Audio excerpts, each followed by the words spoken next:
Hey guys, it's Ashley, and today's video is going to be on how Jesus took time to get away and a study tip in regards to the Bible. All right, so let's jump in.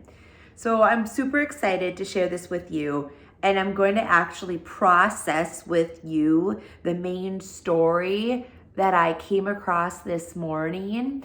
I was still in the middle of processing it all, and I thought, maybe I just need to do a video on this and just bring the people who are watching with me as I just discover nuggets within a certain story on how Jesus got away to just actually spend time with his Father, which then gives us permission to take time away as well and go deep with Jesus. So the study tip, I'm going to start with the study tip, and then we're going to just pull apart some scripture in the book of Mark chapter 6. But before we go there, we're going to read a little bit in Matthew chapter 11. So chapter 11 of Matthew, towards the very end, Jesus is talking on how he can give true rest. So with verses 28 and 29, it says this: "Come to me, all who labor and are heavy laden, and I will give you rest. Take my yoke upon you and learn from me, for I am gentle and lowly in heart, and you will find rest for your souls. For my yoke is easy and my burden is light." That was verse 30. What I want to zone in on is learn from me. So with scripture, the study tip is this: look past the words that you are reading into even a deeper perspective on what's going on. Sometimes we can read scripture, we just read it, left to right, and it's like, oh, that's nice. But at times we need to take what we read and just go deeper, look past what's even being said. And what I mean by that is this. So Jesus says, learn from me. Now I remember reading that and I'm like, learn from Jesus. Well, how do I learn from him? And I really felt I was told, like, when you're reading the Gospels, especially, because that's just the testimony of Jesus. We see Jesus do ministry, we see Jesus do life. And when we're reading these stories about Jesus and how he's with the disciples and, like I said, doing life and ministry, we want to look at all aspects of that. How did he walk out ministry? Not just what did he say, but how did he say it? Why did he say it? All those things are going to help you. And then that's how you're learning from him. Jesus is our model for certain things. So he says right here in Matthew 11, learn from me. So I try to be really aware when I'm in the Gospels to learn from Jesus. And here would be the example, okay? So we're going to go to Mark chapter 6.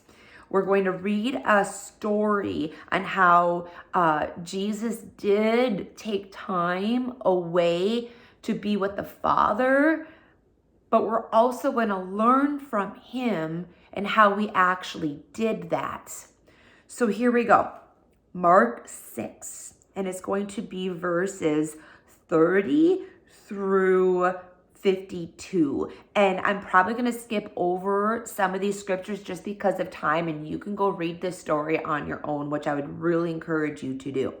So we start off in verse 30 of Mark chapter 6, and it says this: "Then the apostles gathered to Jesus and told him all things, both what they had done and what they had taught. And Jesus said to them, 'Come aside by yourselves to a deserted place and rest a while.'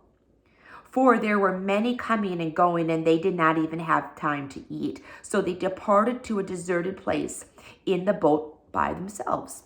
So you're like, oh, okay, cool. Jesus said to rest, and that's what they're going to go do. But it doesn't stop there. You keep on going, and it says, But the multitude saw them departing, and many knew him, Jesus, and ran there on foot from all the cities. These people arrived before the disciples and Jesus and came together to Jesus. And Jesus, when he came out, saw a great multitude and was moved with compassion for them. So the disciples and Jesus were on their way to a deserted place to get away, but then they were, from my perception, interrupted. But Jesus was moved with compassion. It's as if he's like, I know I just said we need to get away, but now all of a sudden we have people in front of us who need some love and they need some guidance. And even though I said it was okay to rest, we're going to pause real quick and just help out these people. And what we can learn from that is this. We as humans, of course, we want our yes to be yes and our no to be no, and we want to always honor the things we say. But there will be times where we say something and our intention is whatever it is that we said. But sometimes we may have little interruptions. And if these interruptions are of God and they are moved with us to have compassion, then at times we are to step out and help that situation. Just like here, I just love that. I just love that. So it goes on. Jesus even said, or Mark was writing on behalf of Jesus, but it said that Jesus was moved with compassion because this people group, they were like sheep and they had no shepherd. So Jesus began to teach them many things. And I just love that. I mean, that's my heart. As you guys probably know who know me, I just have a teacher's heart. So I'm like, that's me. Like, I want to teach too. So I just thought that was a cool, like, personal nugget for myself. Well, it goes on, and it sounds like they did ministry and they taught, and now it's night, okay? And the disciples go back to Jesus and actually say the same thing Jesus said. So the disciples say this. This is a deserted place, and already the hour is late. Send them away, like that great multitude. Send them away, so they can go back to their country and their villages, and then they can buy themselves, something to eat. And you would think, maybe they're doing the right thing because Jesus even said hours before to go to a deserted place. But Jesus answers and he's like, no, you give them something to eat. And the disciples are like, well, do you want me just to go buy food or like what? And Jesus pretty much is like, well, how much do we have? And they only had 5 loaves of bread and 2 fish. And there's like a lot of people. But Jesus is like, no, we're not going to go buy the food. And pretty much Jesus prays and all the food is multiplied. Okay.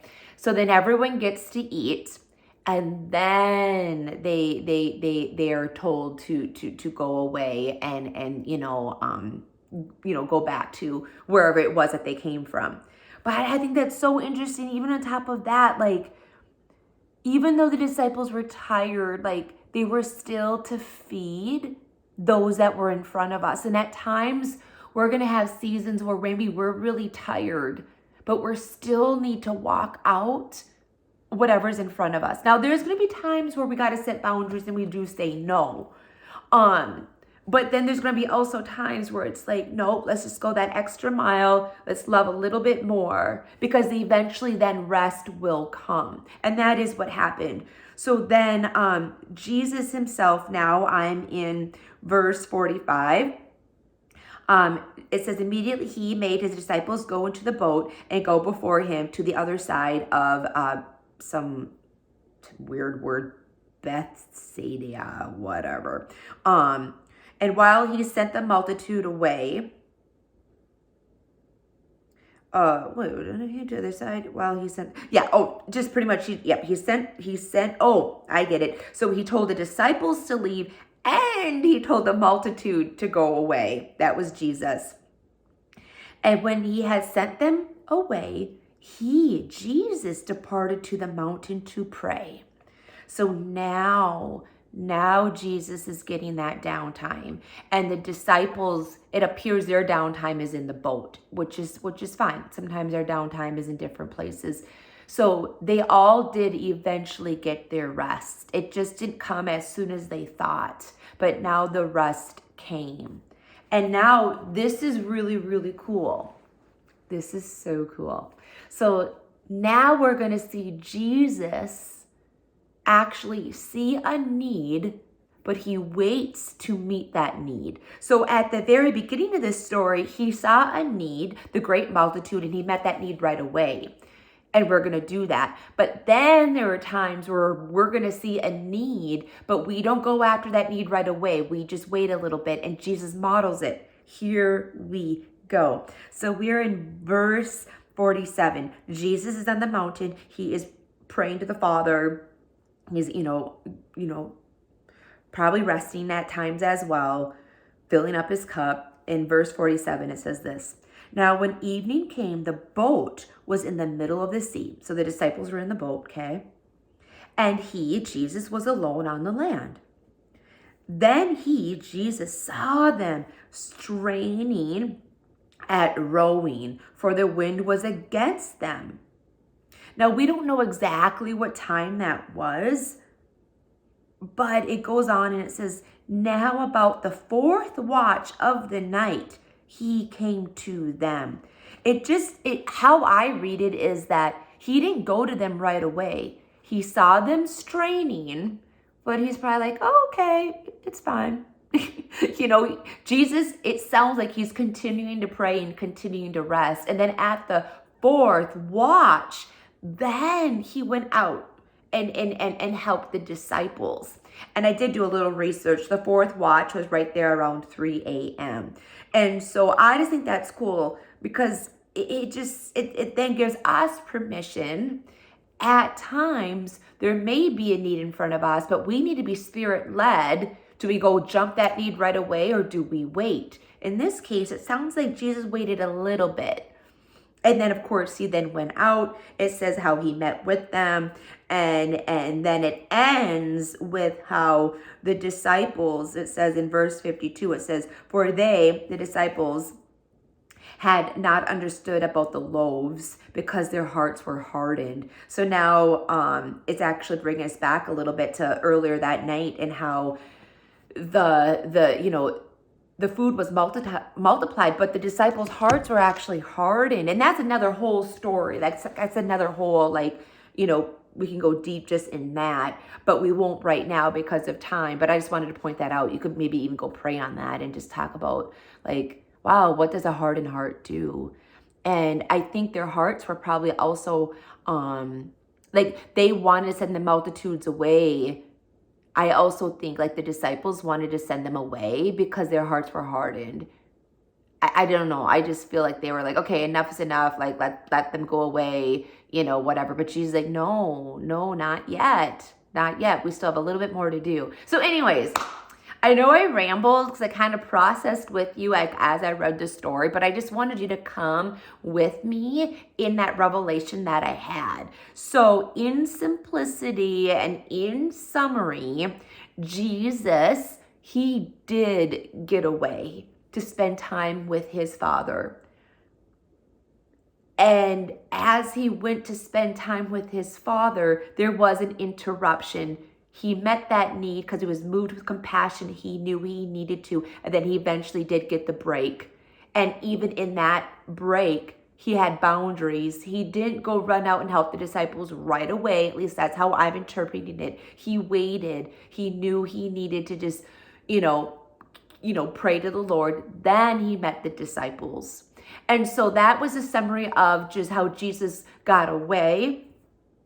And then just that tip of when you're studying the word, like look past like what you're reading. There's even more to it. And you eventually learn how to do that. Like the more and more you read the word, the more and more your brain gets wired to think, oh, all right, I just read that and that was good, but what else? Can I go deeper? Can I go outside of what I just read for just more input and more understanding? And so there you go. Hopefully that made sense. All right, guys, God bless. Bye.